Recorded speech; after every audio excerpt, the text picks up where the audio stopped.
You love your dog with everything you have. You buy the best food. You take them on walks every single day. You tell them they're a good boy or a good girl more times than you can count.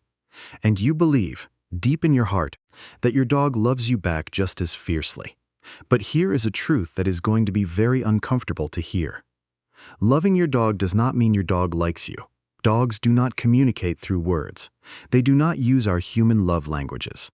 They do not understand the meaning behind expensive dog beds, gourmet treats, or the hours you spend worrying about them. They speak an ancient biological language that evolved over 15,000 years. And most owners are completely illiterate in it. Today, we are going to decode the 9 warning signs that your dog does not like you.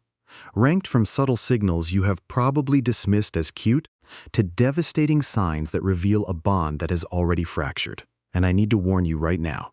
Sign number 3. Sign number 3 is the one almost every single owner ignores. Ignoring it does permanent damage to the relationship you have with your dog. By the end of this video, you are going to know exactly where you stand with your dog. So stay with me. Let's begin. Sign number 1. The head turn, also known as gaze aversion. Picture this. You walk into the room, you smile at your dog, you say their name in that sweet, high-pitched voice you reserve just for them, and your dog turns their head away from you.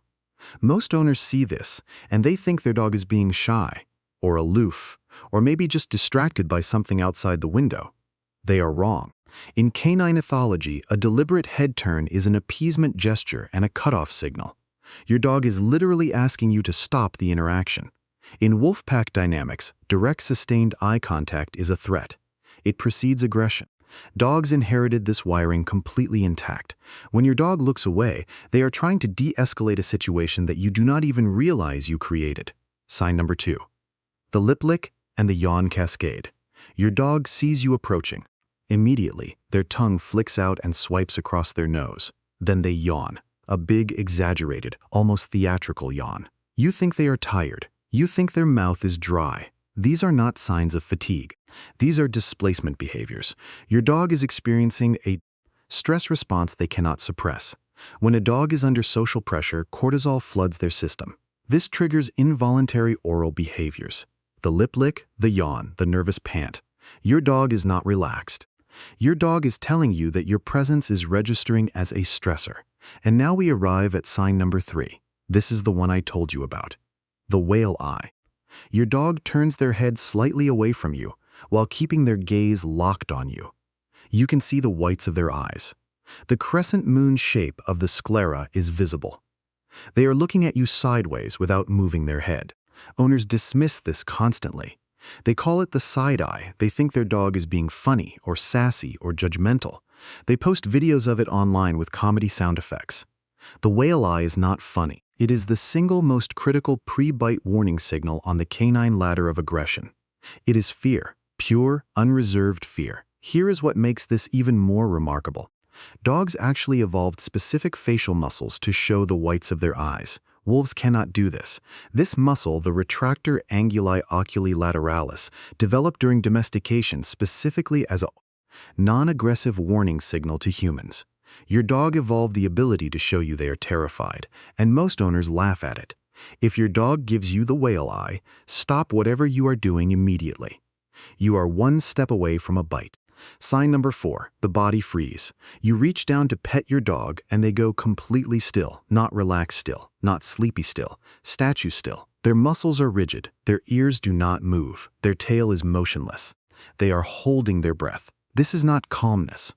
This is a neurological event happening in real time inside your dog's body. The sympathetic nervous system is flooding with epinephrine.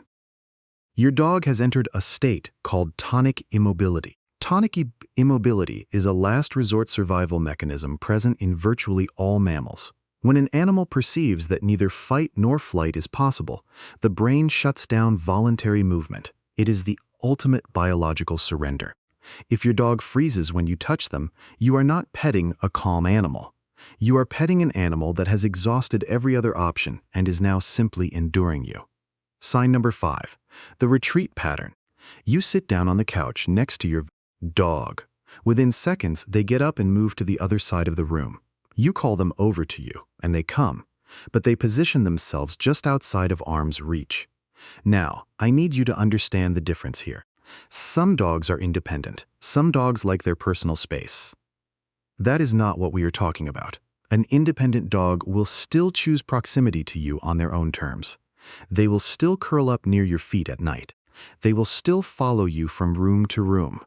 A dog that consistently and deliberately increases the distance between you and them is performing something called spatial avoidance. This is the clearest behavioral vote of no confidence a dog can cast. They are voting with their paws.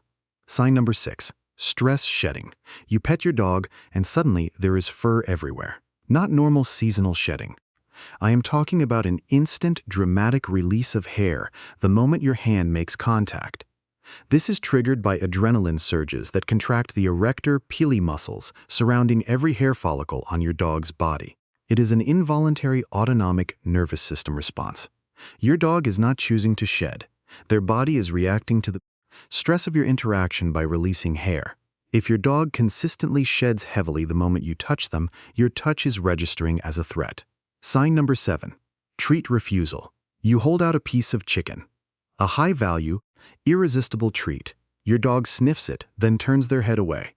They will not take it from your hand. But here is the key detail. They will eat the exact same treat if you drop it on the floor. This is not a picky eater. This is a dog that has formed a negative association with your hand specifically. The treat is desirable, your hand is not, and sadly, owners are almost always the cause of this.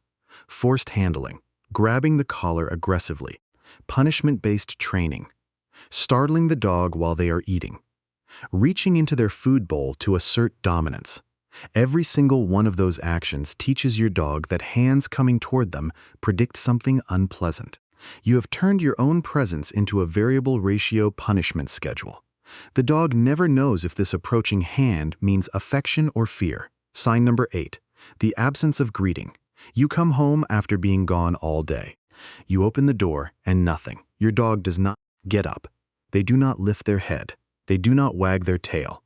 You walk past them and they do not even track you with their eyes. Think about what a greeting ritual means in wild, canid societies. Wolves greet pack members they respect with elaborate, submissive postures, face-licking, tail-wagging, and excited circling. The greeting is a reaffirmation of social bonds and pack hierarchy. This absence of greeting is the absence of social value. Your dog is not acknowledging your return because your presence does not register as emotionally significant to them. This is one of the hardest signs for any owner to accept. And now we arrive at sign number 9. The most devastating of all, complete emotional shutdown. There are no whale eyes, no tucked tail, no retreat, no lip licking. There is nothing. Your dog does not react to your voice, your touch, your presence, your absence. They have stopped trying entirely. This is not a calm dog. This is not a quiet dog. This is a dog that is experiencing something clinical psychologists call learned helplessness. In 1967, psychologist Martin Seligman conducted a series of experiments on dogs that would become foundational to our understanding of trauma and depression. Dogs were exposed to inescapable electric shocks. At first, they tried to escape. They fought. They struggled. They barked. But when they learned that no behavior they performed could stop the pain, they stopped trying. Later, when the cage door was opened and escape was possible, those dogs did not leave. They lay down. They had learned that nothing they did mattered. If your dog has reached the point of complete emotional shutdown, they have learned the same devastating lesson. Nothing they do changes how you treat them. So they stop doing anything at all. There is a fine line between a deeply bonded dog and a hyper-attached animal. But there is an even finer line between a calm dog and a broken one. Learn to see the difference before it is too late. I know this has been difficult to hear. You may be replaying interactions in your mind right now. The head turns you missed. The whale eyes you laughed at.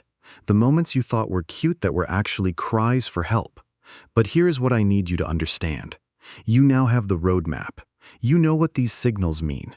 You cannot unsee them, and that is the most powerful gift you could receive.